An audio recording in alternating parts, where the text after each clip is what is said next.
kita akan terapkan pada mapel-mapel yang lain. Jadi kita akan menyusun aturan atau menyusun keyakinan kelas untuk kelas ini, ya. Jadi keyakinan kelas ini nanti yang disusun itu berasal dari kalian. Jadi bukan bersumber dari ibu, tetapi kita akan bersama-sama untuk menyusunnya. Di tangan ibu sudah ada kertas yang akan ibu bagikan ke masing-masing peserta didik, ya. Jadi di kertas ini anak-anakku nanti akan menulis satu, apa keyakinan kelas atau apa aturan yang ingin kalian terapkan di dalam kelas ini. Nanti kita akan mencoba menyimpulkan untuk disusun menjadi satu keyakinan kelas, ya. Paham? Paham. Ibu akan bagikan kertasnya. Silakan tulis apa yang kalian yakini untuk dijalankan di kelas ini.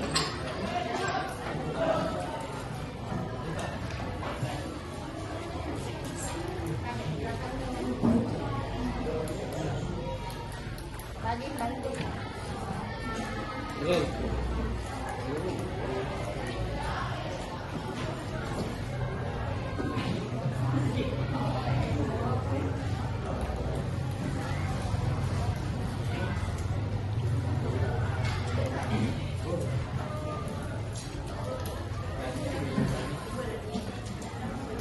Sudah dapat semua? Sudah.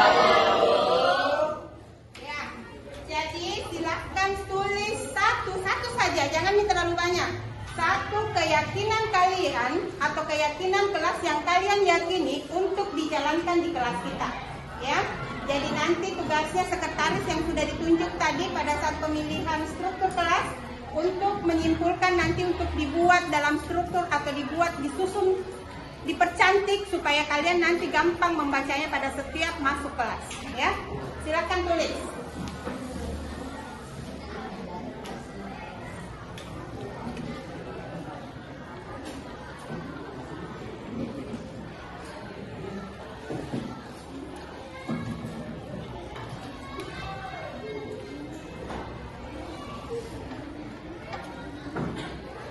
Sudah nih Pak Ali?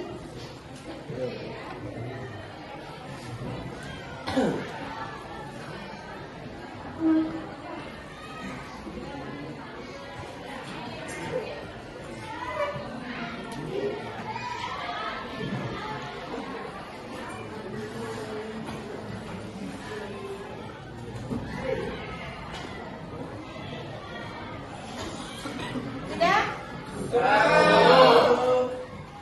Kalau sudah, Ibu akan menunjuk. Kalau yang saya tunjuk nanti, coba bacakan apa yang kalian tulis dalam kertasnya, ya. Oke, sudah? Sudah, Bu. Agil, apa? Ibu, ketuk pintu dan beri salam sebelum masuk kelas. Ketuk pintu. Dan beri salam.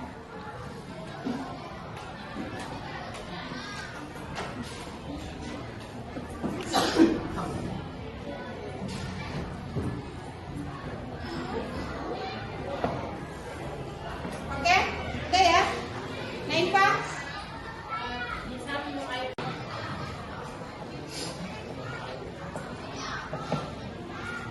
Selanjutnya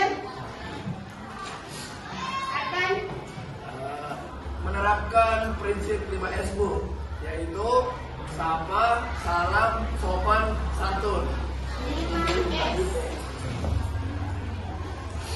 Ali. Tidak boleh bolos. Bagus. Ya. Mudah-mudahan Ali tidak bolos lagi seperti kemarin di kelas 1.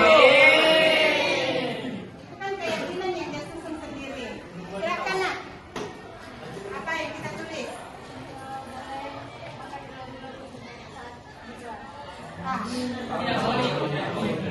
Makan gula-gula pada saat belajar. Nanti kita seleksi ya.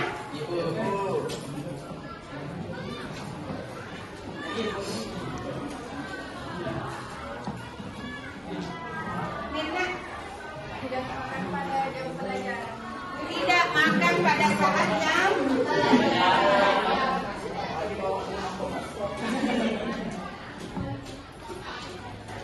Raihan? Ibu, sama seperti poin nomor 2, Bu. Bisa minum air putih saat belajar. Nah.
lagi?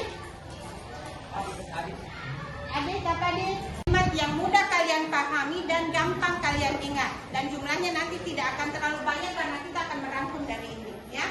Nah, sekarang kita akan menyusun keyakinan kelasnya. Yang pertama, ketuk pintu dan beri salam masuk kelas. Kalau ini kira-kira bagaimana nilainya yang kalian inginkan? Ada. Ya, kalau seperti ini, kalau kita melihat ketuk pintu dan beri salam masuk ke kelas, berarti kita menghormati orang. Ya, berarti di sini adalah saling menghormati. Ya, ingat mana sekretarisnya? Ingat catat ya nak ya. Nanti kalian buat atau susun nanti atau percantik supaya gampang kalian lihat. Kemudian cari lagi yang mana kira-kira yang masih saling menghormati. Ketuk pintu. Kemudian tidak makan. Tidak makan berarti kalian menghargai temannya dan menghargai gurunya yang sedang mengajar. Berarti itu sudah masuk ini sudah ya. Kemudian apa ini tadi? Membuang sampah, tidak bermain HP. Tidak bermain HP juga saling menghormati. Tidur. Kemudian tidak tidur. Berarti untuk ini. Kemudian kalau tidak memakai lipstick, Masuk juga. nah termasuk saling menghormati atau apa? Tidak. Disiplin tadi ini aturan sekolah ya. Jadi disiplin. Apalagi kalau di sini yang masuk disiplin. Kalau di sini Terlambat. toleransi waktu 5 menit. Saya kira kalau siswa tidak boleh ada toleransi. Jangankan siswa, gurunya tidak ada toleransi untuk terlambat masuk kelas. Ya, kalau seperti ini berarti kalian harus tetap disiplin untuk masuk kelas. Aturan kita kan selama ini yang dijalankan 15 menit sebelum belajar sudah harus di dalam kelas. Ya. Kemudian tidak bolos, itu juga disiplin. Kemudian apalagi minum air putih pada saat belajar. Kalau ini dibolehkan tetapi harus minta izin dulu. Ya, minta izin dulu. Ibu capek, saya mau minum air dulu karena saya haus. Karena itu kan untuk kesehatan, berarti ini masuk ke saling menghormati ditambah. Kenapa kalian butuh minum? Karena kalian butuh untuk hidup. Nah, ini menjamin kesehatan. Oke? Apalagi? Tidak makan tadi, makan gula-gula ini tidak dibolehkan, ya. Makan di dalam kelas tidak dibolehkan pada saat pembelajaran. Sekarang di sini tidak membuang sampah, ya. Ada juga tadi menjaga kebersihan dan keindahan, berarti itu masuk kebersihan dan keindahan, ya. Kemudian yang terakhir, ya. Dan di sini bisa masuk menjaga ketertiban. Oke, sudah ada 5. Ada kira-kira yang mau ditambahkan? Di sini kan saling menghormati, disiplin, kesehatan. Kesehatan nanti bisa juga masuk ketika kalian misalkan pada saat ada teman tak. Kalau kalian sakit, kalian pakai masker, ya, supaya tidak menulari temannya yang lain. Kemudian kebersihan dan keindahan, menjaga ketertiban kelas. Ada lagi yang mau ditambahkan? Ada lagi yang mau ditambahkan? Sudah tidak ada? Kalau sudah tidak ada, inilah bentuk keyakinan kelas yang sudah kita susun bersama-sama. Jadi ibu harapkan ke depannya kalian bisa memindahkan atau menjalankan keyakinan kelas kita yang sudah susun bersama ini, ya. Jadi jangan sekedar disusun tetapi tidak dijalankan. Ini demi kenyamanan dan keamanan kita pada saat proses pembelajaran, ya. Saya kira cukup sekian untuk hari ini. Wabillahi taufiq wal hidayah. Wassalamualaikum warahmatullahi wabarakatuh. Waalaikumsalam warahmatullahi wabarakatuh.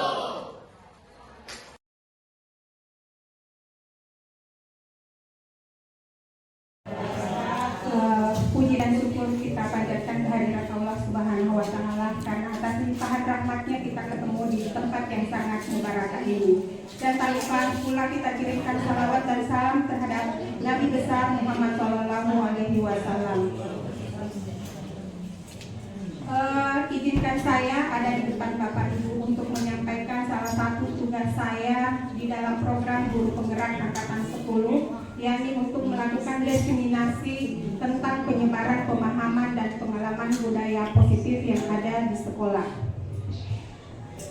Sekali lagi saya ucapkan selamat datang kepada Bapak Ibu guru hebat SMA Negeri 1 Baro. Mari belajar bersama, berkolaborasi dan saling mendukung demi mewujudkan disiplin positif di sekolah kita tercinta ini.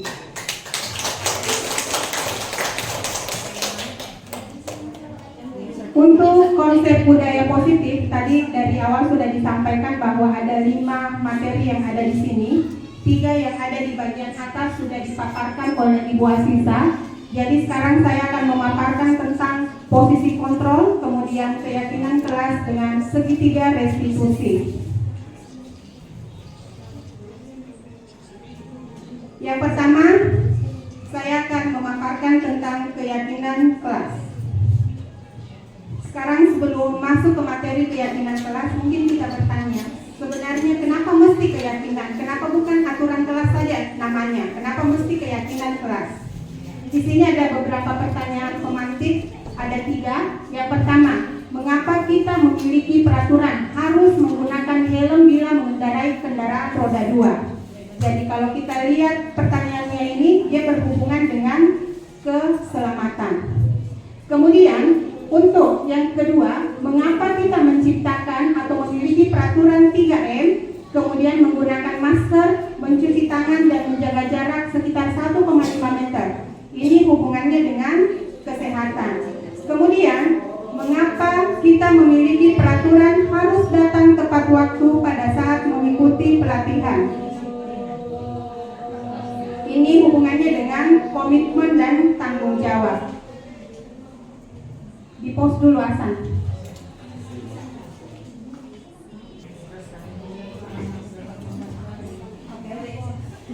Ternyata untuk menjawab 3 pertanyaan ini akan memunculkan keyakinan yang ada di dalam diri kita. Jadi keyakinan itu untuk mendukung motivasi intrinsik dari yang ada dari dalam diri, kemudian kembali ke nilai-nilai atau keyakinan-keyakinan yang lebih menggerakkan seseorang dibandingkan dengan mengikuti serangkaian peraturan-peraturan. Jadi seperti yang dipaparkan tadi dari Ibu Asisa atau pemateri pertama, bahwa kalau peraturan itu lebih banyak akan dari luar, motivasi dari luar, sedangkan kalau yang keyakinan itu motivasinya akan muncul dari diri siswa. Inilah yang akan kita biasakan pada murid-murid kita. Nah, sebenarnya keyakinan kelas itu yang bagaimana? Jadi bedanya dengan aturan. Kalau aturan biasanya kalau kita buat aturan di dalam kelas itu biasanya sumbernya hanya dari guru. Kalau keyakinan kelas itu adalah kesepakatan yang dibuat antara guru dan siswa atau seluruh komponen yang ada di dalam kelas. Kalau itu adalah keyakinan kelas, dan kalau keyakinan sekolah itu adalah komponen dan seluruh komponen sekolah yang menyusunnya, dan menjadi kesepakatan bersama untuk dijalankan bersama-sama. Keyakinan kelas bersifat lebih abstrak daripada peraturan yang lebih rinci dan konkret. Kemudian keyakinan kelas berupa pernyataan-pernyataan universal. Pernyataan keyakinan kelas senantiasa dibuat dalam bentuk positif. Kemudian keyakinan kelas hendaknya tidak terlalu banyak, sehingga mudah diingat dan dipahami oleh seluruh warga kelas atau seluruh warga sekolah. Keyakinan kelas sebaiknya sesuatu yang dapat diterapkan di lingkungan tersebut. Jadi ketika kita menyusun keyakinan, kita arahkan siswa yang betul-betul memang bisa dijalankan oleh seluruh komponen yang ada di dalam kelas tersebut. Kemudian, semua warga kelas hendaknya ikut berkontribusi dalam pembuatan keyakinan kelas lewat kegiatan curah pendapat. Jadi seluruh komponen yang ada di dalam kelas itu akan menyumbangkan pendapatnya untuk disusun menjadi satu keyakinan kelas. Kemudian bersedia meninjau kembali keyakinan kelas dari waktu ke waktu. Maksudnya di sini bahwa ketika kita lihat keyakinan kelas ini akan mengalami kekurangan, itu bisa diperbaiki seiring dengan berjalannya waktu. Di sini ada bagaimana caranya kita menentukan atau langkah-langkah dalam menentukan keyakinan kelas. Yang pertama, dilakukan atau berdiskusi di mana nantinya awalnya akan memunculkan peraturan-peraturan yang perlu ditaati oleh warga kelas. Jadi pada saat kita mau menyusun keyakinan, tidak langsung keyakinan kelasnya dulu, tetapi peraturan-peraturanlah yang akan dimunculkan oleh para murid.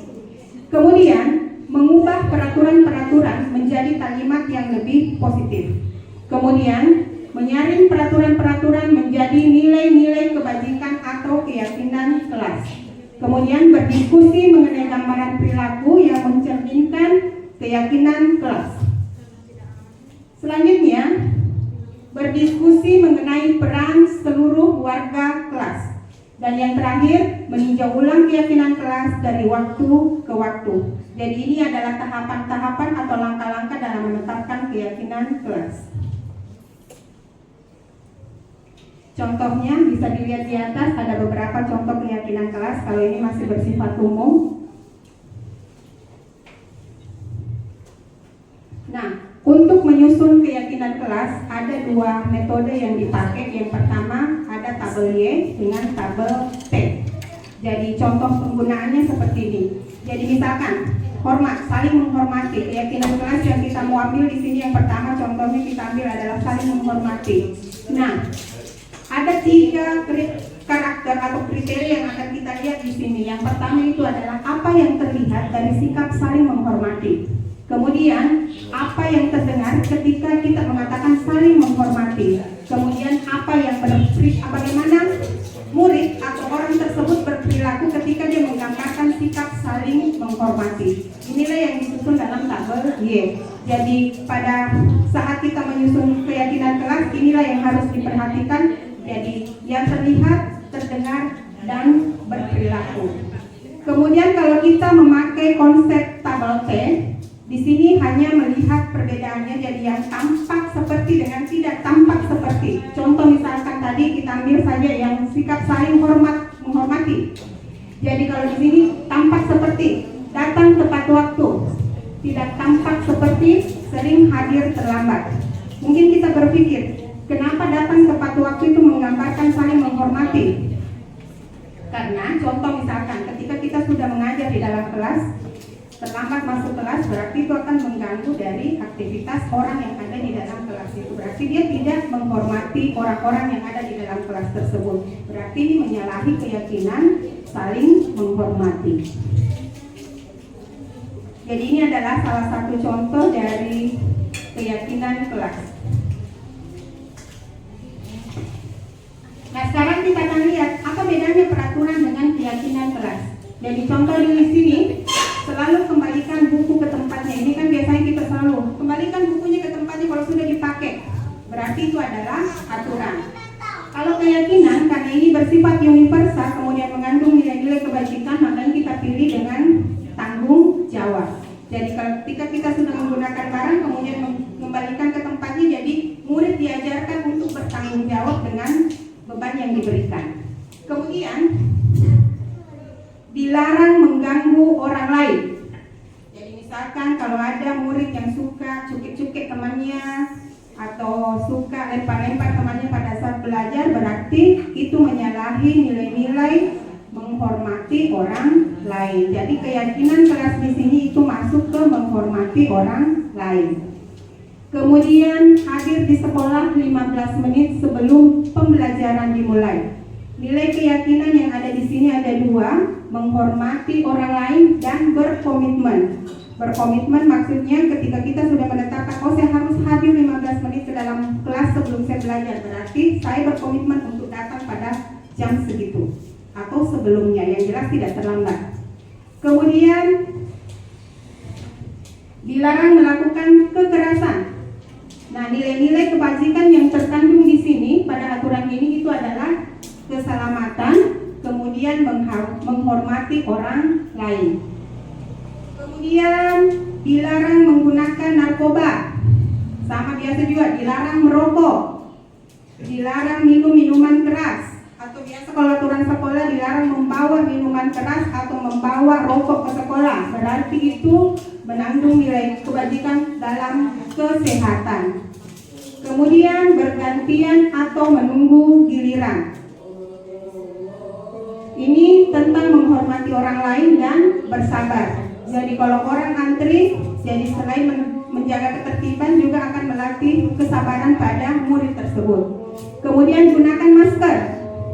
Kalau kita menggunakan masker, pasti kita berhubungan dengan kesehatan atau keselamatan. Kemudian jangan berlari di kelas atau koridor. Ini tentang keselamatan dan keamanan. Nah, coba kalau kita perhatikan di keyakinan kelas ini bersifat umum atau bersifat universal kata-katanya. Jadi mungkin untuk menjaga untuk tanggung jawab banyak sekali yang masuk di situ. Jadi dalam keyakinan kelas itu tidak perlu terlalu banyak yang dicantumkan. Kenapa yang muncul itu hanya nilai-nilai kebajikan yang akan dimunculkan. Jadi nanti akan ada beberapa contoh. Jadi ada contohnya nanti bagaimana caranya menyusun keyakinan kelas. Jadi ini seorang guru yang baik hati yang menyusun keyakinan kelas. Kalau ini mungkin tidak terlalu panjang saya putar, intinya saja.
Ini kegiatan pendahuluannya.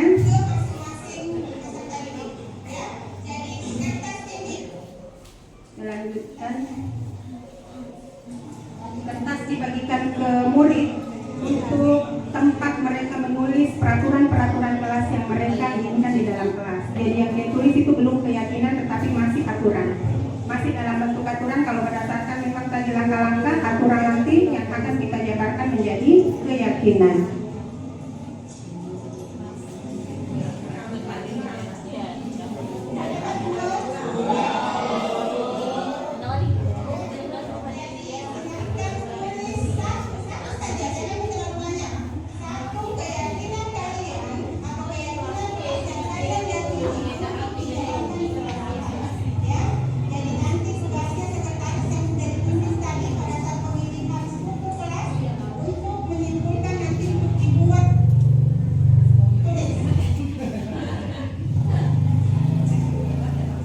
Oke, di sini pada tahap mereka menulis semua aturan atau keyakinan yang mereka inginkan di dalam kelas.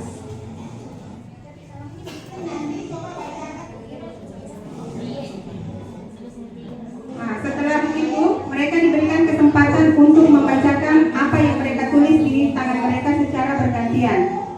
Di sini tugas saya menulis di bagian atas untuk aturan-aturan yang mereka keluarkan masing-masing. Jadi ada beberapa nanti yang akan di sini, yang ada di sini. Jadi saya percepat saja. Tunggu dengan Ali. Murid favorit kita.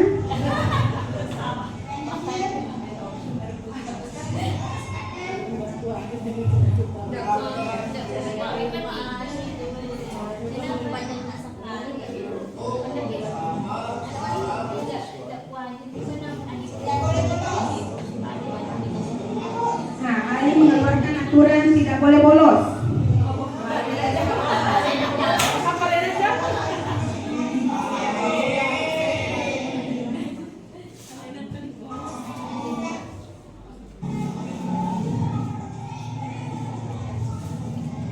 Jadi di sini pada saat kita mencari ini sebenarnya menarik. Kenapa? Karena beberapa murid yang memang melanggar itu yang sering melanggar aturan, biasanya yang mengeluarkan seperti jangan menggunakan lifting, padahal pada saat dia mengucapkan dia menggunakan lifting.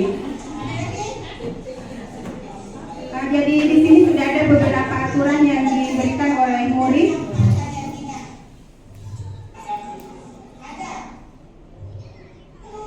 Aturan-aturan ini kemudian kita susun menjadi satu keyakinan kelas. Jadi kita akan menyimpulkan dari beberapa aturan itu menjadi keyakinan kelas. Nah, kita bisa lihat betapa cantiknya tulisannya ibu gurunya di atas.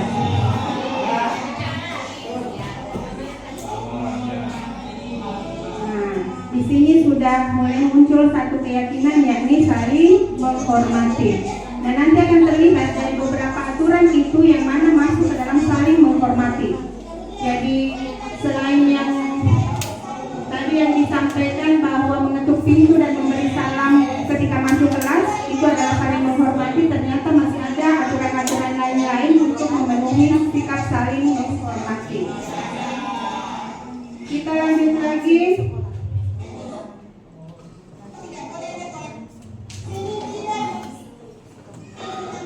Dari aturan ini muncullah 5 keyakinan kelas yang mereka sepakati pada kelas tersebut, yakni saling menghormati, disiplin, keselamatan, kemudian kebersihan dan keindahan, dan yang terakhir menjaga ketertiban kelas. Untuk ini diberikan tugas ke struktur kelasnya, yakni sekretaris, untuk membuatnya lebih indah, kemudian ditempel pada tempat yang strategis yang gampang dibaca oleh peserta didik atau murid.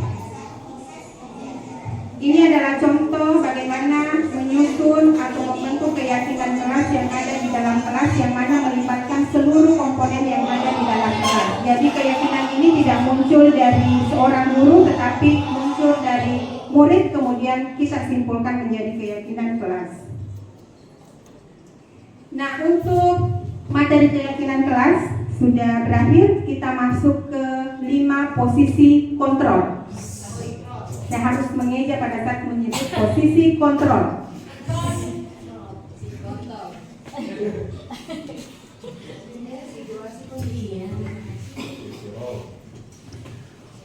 Ternyata seorang guru itu memiliki 5 posisi di dalam kelas atau di dalam sekolah.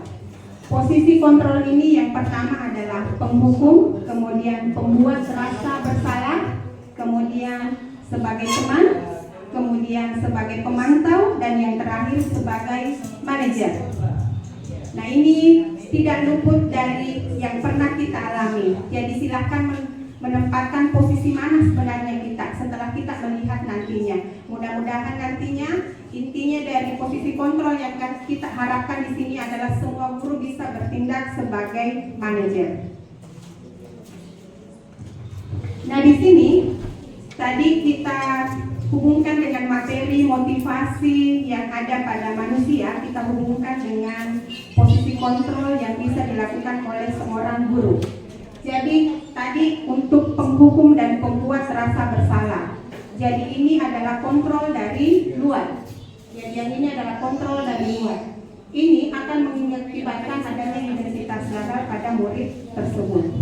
Nah, di sini biasanya kalau penghukum nanti di sini akan ada kata-katanya di bawah. Atau lebih jelasnya sebelum saya jelaskan ini, kita lanjut ke sini dulu, ya.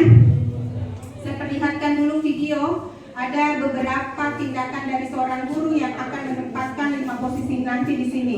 Jadi bisa Bapak Ibu membedakan yang mana posisi kontrol, yang mana posisi penghukum, mana posisi manajer, yang mana posisi teman, pembuat merasa bersalah, dan yang lainnya. Oke, kita lihat dulu videonya.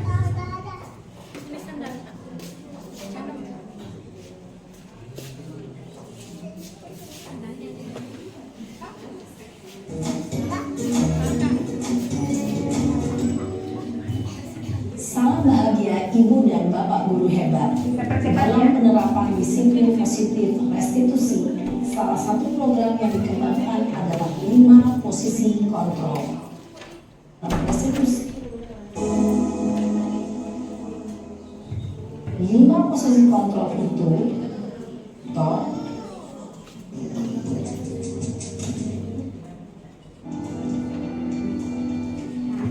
lihat kalau posisi penghukum bagaimana. Apa kata-kata yang biasa sering dikeluarkan oleh posisi penghukum?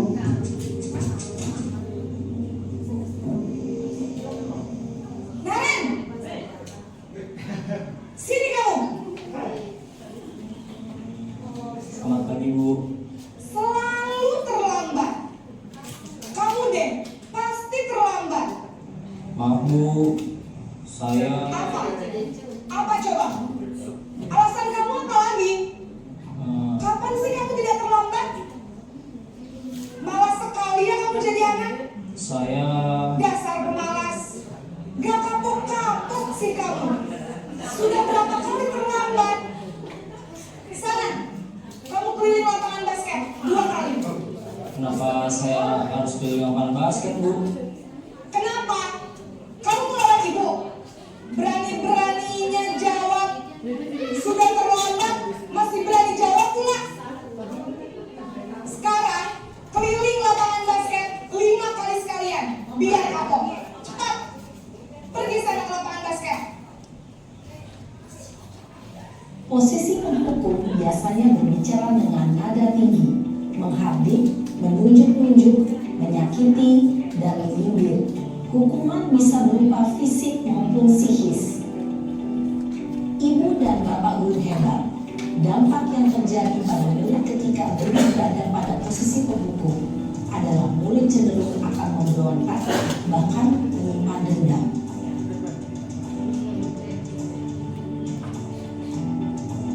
Nah, kita lihat posisi pembuat merasa bersalah. Biasa juga saya melakukan seperti ini, ternyata itu salah besar.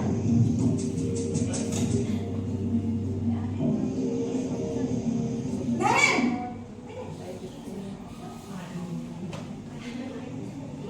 Selamat pagi, Bu. Naren. Kamu kenapa terlambat lagi, nak? Ya Tuhan, Naren. Kamu senang ya bikin ibu susah ya? Kalau kamu terlambat lagi, nanti ibu yang ditegur bapak kepala sekolah, nak. Disangka ibu tidak bisa membina kamu. Duh, gimana ini? Maaf, Bu. Duh, Gusti Naren. Kamu suka ya kalau ibu ditegur bapak kepala sekolah? Terus, sekarang ibu harus tulis apa yang di buku absen? Ini kamu sudah sering terlambat loh. Ibu harus apa coba? Maaf, Bu. Maaf sekali. Ya sudah, lain kali jangan bikin ibu susah lagi ya nak ya. Ibu tidak akan kuat lagi kalau kamu begini terus. Bisa jantungan kalau ibu ditegur bapak kepala sekolah. Sana cepat, kelas. Maaf ya, Bu. Maaf sekali.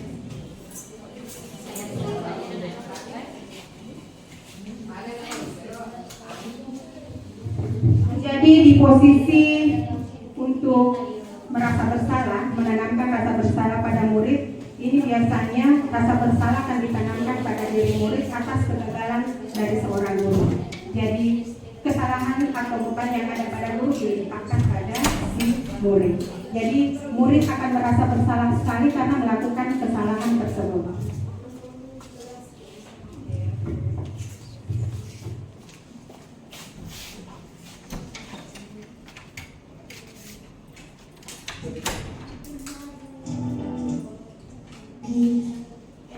Lain kali jangan bikin ibu susah lagi ya nak ya. Namun kata-kata yang diutarakan membuat murid merasa menjadi orang yang gagal, memandang buruk dirinya sendiri, merasa tidak berharga, dan tidak sanggup membahagiakan orang lain. Ketika guru mengambil posisi pembuat rasa bersalah, murid akan menganggap dirinya yang bersalah dan ia akan menyimpan emosi negatif tersebut di dalam dirinya.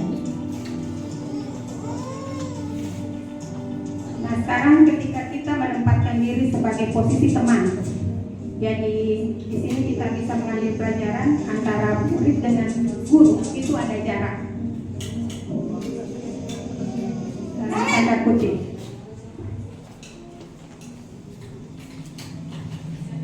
Selamat pagi, Bu. Wah, sudah jam berapa ini nak? Terlambat lagi ya sayang. Iya, Bu. Habis Ibu saya lupa membangunkan saya, Bu. Kamu malah menyalahkan ibu kamu. Kamu bukannya anak yang larinya paling kencang. Kok terlambat sih? Iya, Bu. Saya memang terlambat bangun tadi. Jadi, biarpun saya lari kencang, tetap gak kekejar, Bu. Ya sudah sana. Nanti lain kali larinya lebih kencang lagi ya. Biar gak terlambat lagi. Bikin seneng ibu demi ibu. Bisa kan?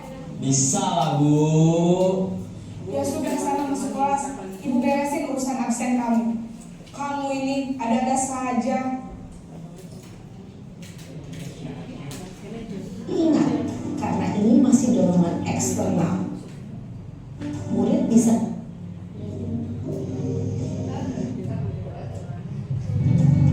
Ini untuk posisi pemantau atau sebagai monitor.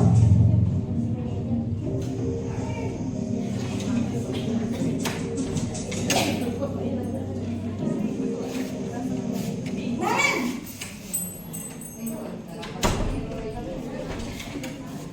Selamat pagi, Bu.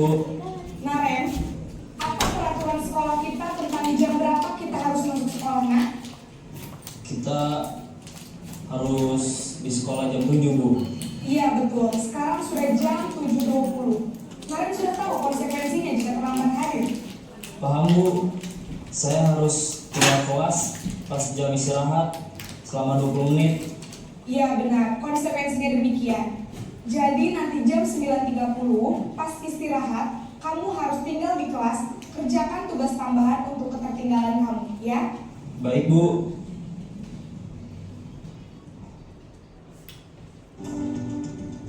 Ini adalah posisi terakhir pada 5 posisi kontrol, yakni posisi manajer. Inilah yang diharapkan bagi seorang guru untuk menjadi posisi manajer. Naren!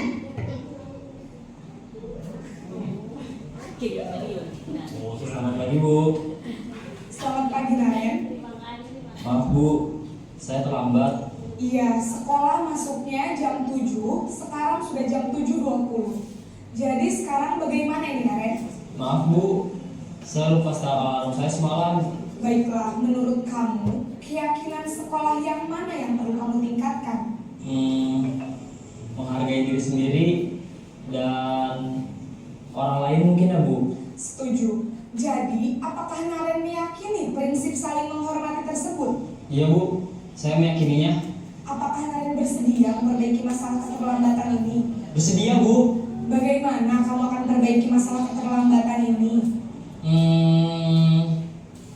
Saya akan coba untuk tidak lupa menyetel alarm saya, Bu. Baik, kalau Naren lupa menyetel alarm di rumah, ada orang yang kira-kira bisa bantu mengingatkan tidak? Ada, Bu. Kakak saya, Kak Emma. Ada lagi selain Kak Emma?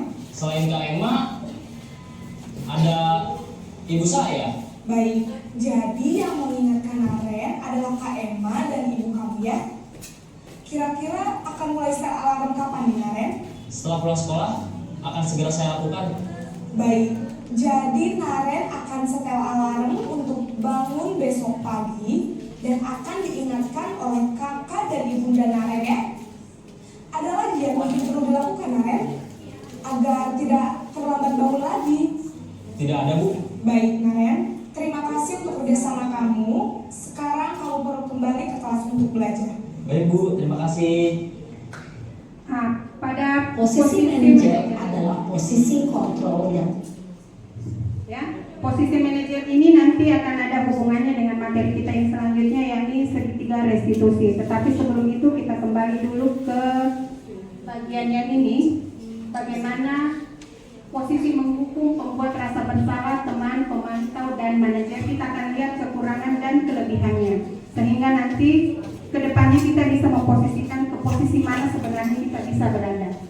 Nah, yang pertama posisi penghukum. Coba kita lihat hasilnya. Jadi kalau di sini guru selalu berkata, kalau kamu tidak melakukannya, awas ya. Jadi biasanya kalau penghukum selalu mengancam, ya. Dan biasanya kalau penghukum itu memberi, namanya saja penghukum, biasanya dia memberikan hukuman.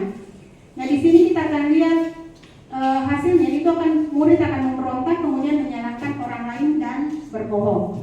Kemudian posisi pembuat rasa bersalah. Biasanya guru mengatakan, kamu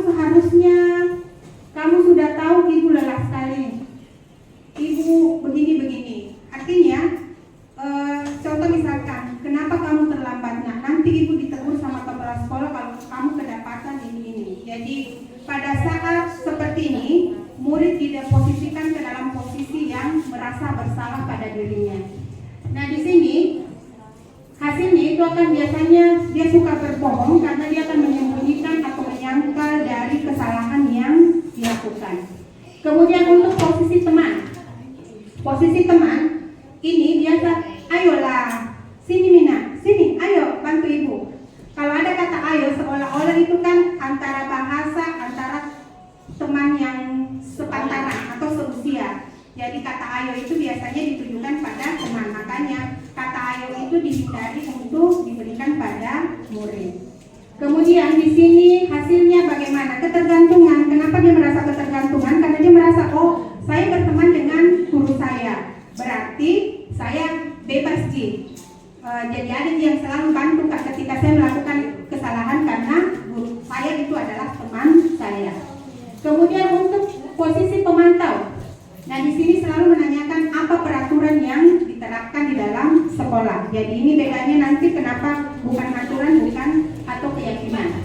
Nah, di sini hasilnya dia menyelesaikan diri bila diawasi. Jadi ini nanti dia berubah ketika dia diawasi, tetapi ketika tidak ada gurunya dia akan berulang lagi. Kemudian untuk posisi manajer. Kalau posisi manajer itu nanti akan mengarahkan siswa untuk menghargai dirinya sendiri. Jadi di sini pada posisi manajer ini selalu mengeluarkan apa yang kita yakini, apa yang bisa kita kerjakan untuk memperbaiki masalah ini. Jadi pada posisi manajer itu seorang guru akan mencari solusi dari masalah yang dilakukan oleh si murid. Jadi bukan mencari apa salahnya murid, tetapi mencari solusinya berdasarkan dari keyakinan kelas yang sudah disusun sebelumnya. Nah, dampaknya di sini itu akan menguatkan pribadi dari si murid. Kenapa? Karena ini memang beridentitas berhasilnya sukses karena berasal dari intrinsik atau dorongan dari dalam diri siswa atau murid tersebut untuk berubah.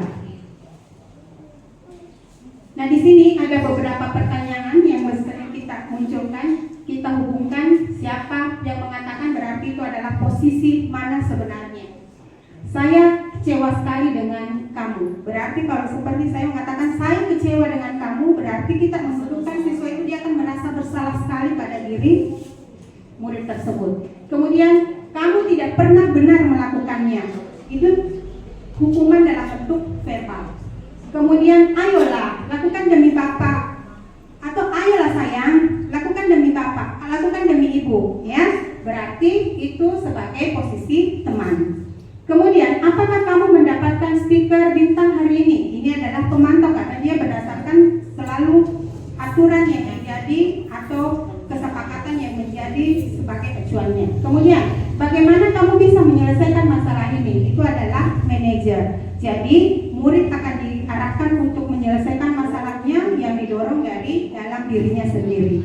Kemudian, kamu yang selalu paling terakhir. Itu adalah posisi penghukum. Oke, hubungannya tadi dengan posisi manajer yang diharapkan, kita akan masuk ke materi segitiga restitusi. Apa itu restitusi? Mungkin ini kata umum, jadi ternyata di dalam suatu tindakan indisipliner itu ada 3 kategori yang dilakukan. Yang pertama itu adalah hukuman, konsekuensi, dan yang terakhir itu adalah restitusi. Nah, sekarang apa bedanya dari ketiganya? Restitusi itu adalah proses menciptakan kondisi bagi murid untuk memperbaiki kesalahan mereka sehingga mereka bisa kembali pada kelompok mereka dengan karakter yang lebih kuat. Restitusi juga merupakan proses kolaboratif yang mengajarkan murid untuk mencari solusi untuk masalah mereka dan membantu murid berpikir tentang seperti apa yang mereka ingin menjadi atau apa tujuan mulianya atau kalau biasa bahasa umumnya cita-citanya. Kemudian dan bagaimana mereka harus memperlakukan kalimat ini terbersih bahwa ketika ada masalah, murid akan mencari solusinya sendiri. Jadi bukan gurunya yang menentukan solusinya, tetapi murid sendiri yang akan menentukan solusi dari masalahnya. Nah, tujuan restitusi yang pertama, membantu murid menjadi lebih memiliki tujuan, kemudian mewujudkan terciptanya disiplin positif, kemudian memulihkan dirinya yang telah berbuat salah. Kenapa bisa? Ada tahapannya nanti di segitiga restitusi untuk mengkondisikan ini.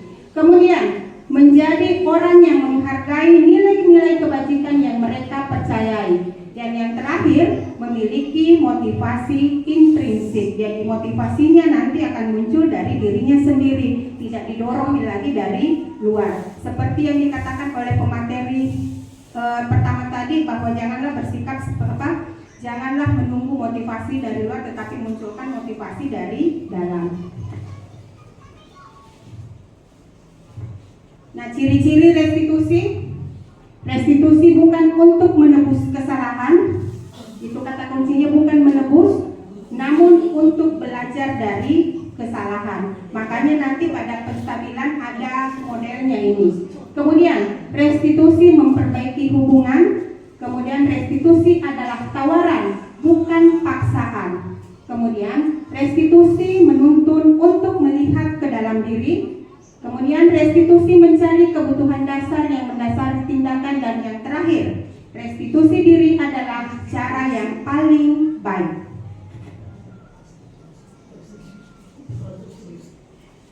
Masih ada lanjutannya lagi. Restitusi fokus pada karakter, bukan pada tindakan. Jadi yang mau diubah di sini adalah karakternya, bukan tindakannya. Kemudian restitusi menguatkan.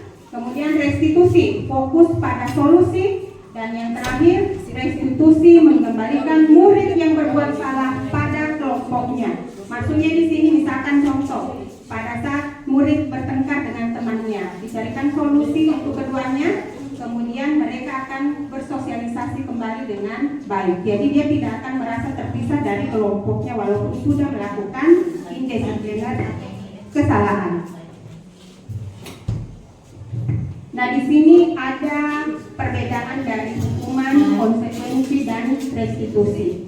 Ya, kalau hukuman, contohnya di sini saya tidak perlu bacakan semua. Yang pertama, sesuatu yang menyakitkan harus terjadi. Kemudian kalau konsekuensi, sesuatu yang harus terjadi. Restitusi merupakan pilihan. Contoh tadi, kalau kita memberikan, kalau yang hukuman ini kan beda dengan yang perbuatannya. Misalkan tadi, kalau dia mencoret bukunya temannya, hukumannya lari lapangan basket. Jadi tidak ada hubungannya dengan coretan. Tetapi kalau misalnya konsekuensi menggantikan buku temannya, tetapi itu adalah harus dilakukan. Kalau restitusi itu pilihan, diberikan pilihan pada murid apa kira-kira yang akan dilakukan untuk memperbaiki kesalahannya. Kemudian di sini kalau hukuman, murid atau anak akan merasa tersakiti. Kalau konsekuensi, murid anak tidak merasa nyaman, ya. Kemudian kalau restitusi, murid akan mendapatkan penguatan. Penguatannya dari mana? Muncul dari motivasi intrinsiknya atau dari dalam dirinya. Dan yang terakhir, murid atau anak membenci peraturan. Kemudian kalau konsekuensi, murid akan menghormati peraturan. Dan yang terakhir, murid atau anak menghormati dirinya dan orang lain.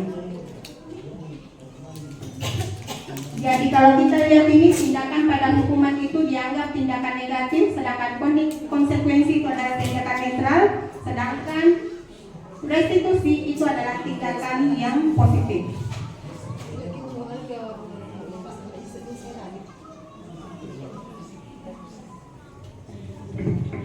Ya, ini namanya segitiga restitusi karena bentuknya segitiga. Jadi dikatakan segitiga restitusi karena tidak bisa terlepas. Ya, jadi untuk segitiga restitusi itu ada 3 tahapan.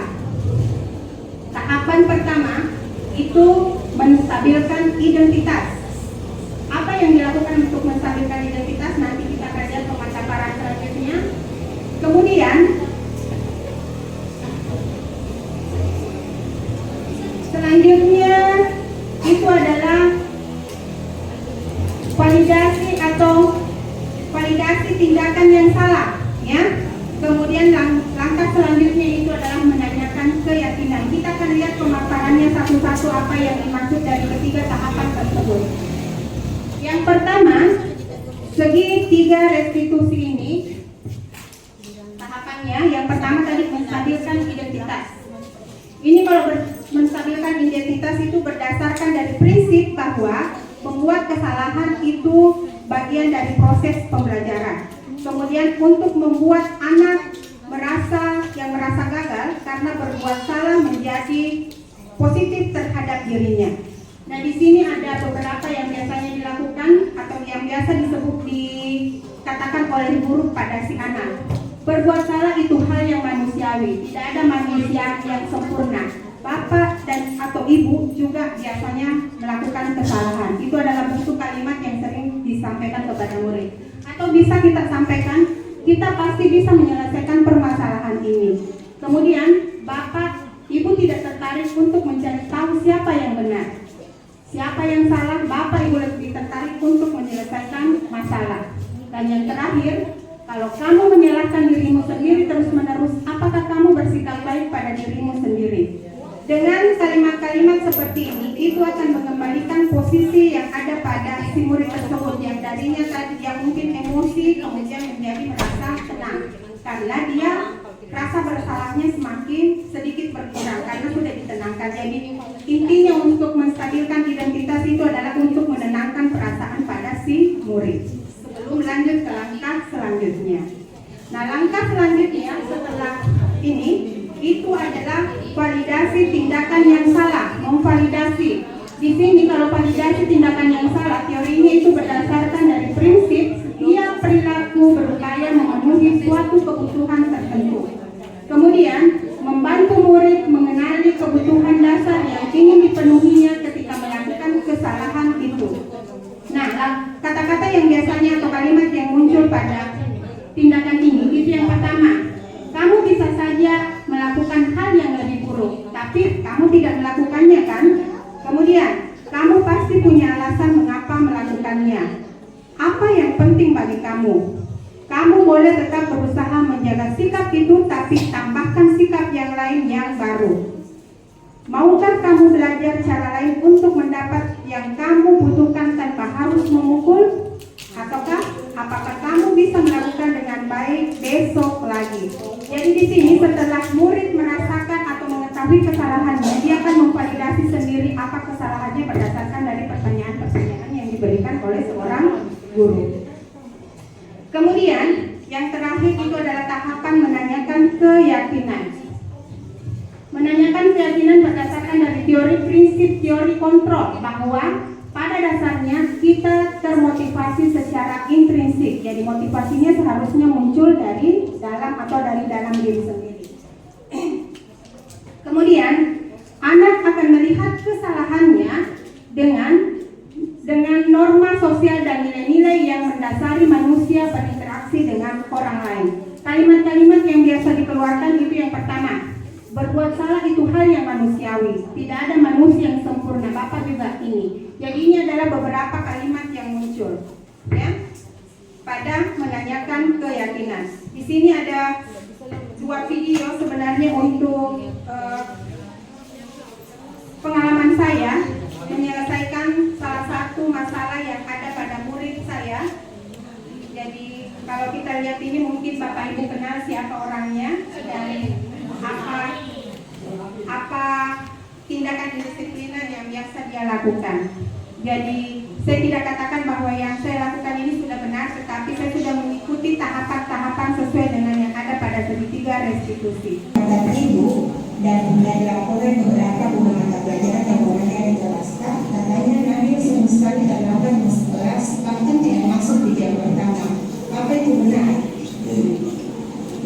Nah, Ibu tidak mengatakan kalau yang Nabil lakukan itu sebenarnya benar, tetapi berbuat salah itu tidak apa-apa. Tidak ada manusia yang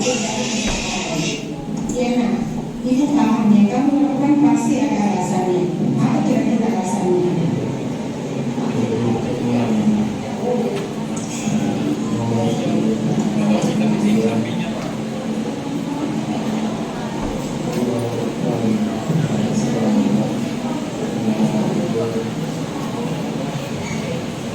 Ini adalah tahapan menstabilkan kondisi.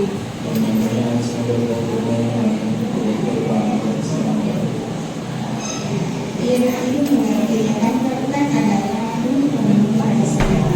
Tapi yang kamu lakukan itu berakibat atau proses pembelajaran karena kamu sering terlambat di sekolah. Memangnya di rumah tidak ada yang lain selain ibunya? Nah sekarang, mari kita kembali ke keyakinan kelas kita. Ini juga sudah diceritakan. Keyakinan kelas apa yang kamu tidak ada di sini?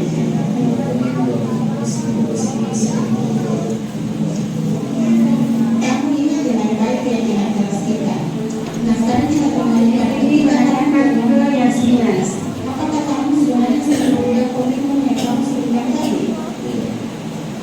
Kamu sudah mendapatkan kesenangan dengan dunia mereka? Tapi menurut ibu, ada cara untuk mendapatkan rasa senang itu.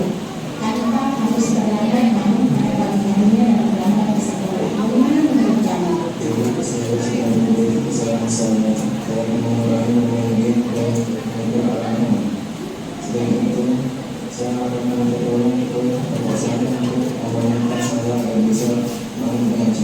Nah sekarang mari kita selalu menggunakan keyakinan kelas kita.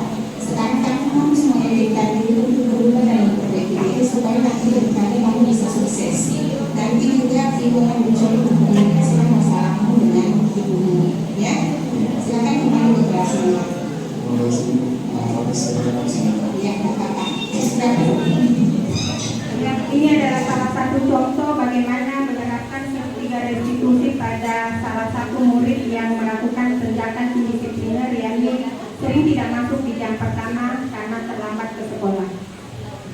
Video ini mengakhiri materi saya. Terima kasih atas perhatian Bapak Ibu. Mari bergerak bersama agar pendidikan yang ada di Indonesia lebih maju. Saya kembalikan kepada moderator. Assalamualaikum warahmatullahi wabarakatuh.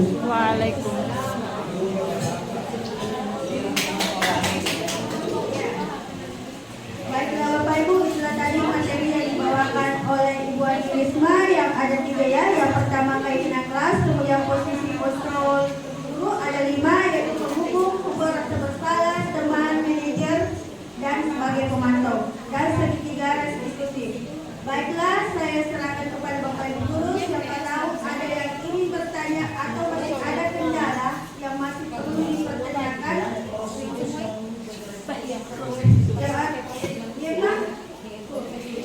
Jika ada yang ditanyakan, silakan. Saya persilakan kepada Bapak Ibu 1 orang saja ya. Ya, Ibu Kasmiawati mungkin ada yang ditanyakan, Bu, silakan. Ibu Haji.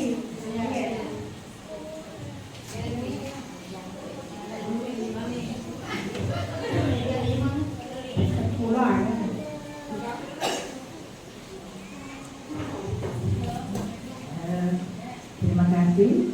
Assalamualaikum warahmatullahi wabarakatuh. Melihat tadi mengenai restitusi ada beberapa tahapannya, ada 5 kalau tidak salah ya. 3. Nah yang kami tanyakan di sini apakah dalam pelaksanaannya nanti itu harus ya, maksudnya penyelesaian ini harus berurut dari 1 sampai ke 3 atau bisa diacak. Sekian, Assalamualaikum warahmatullahi wabarakatuh.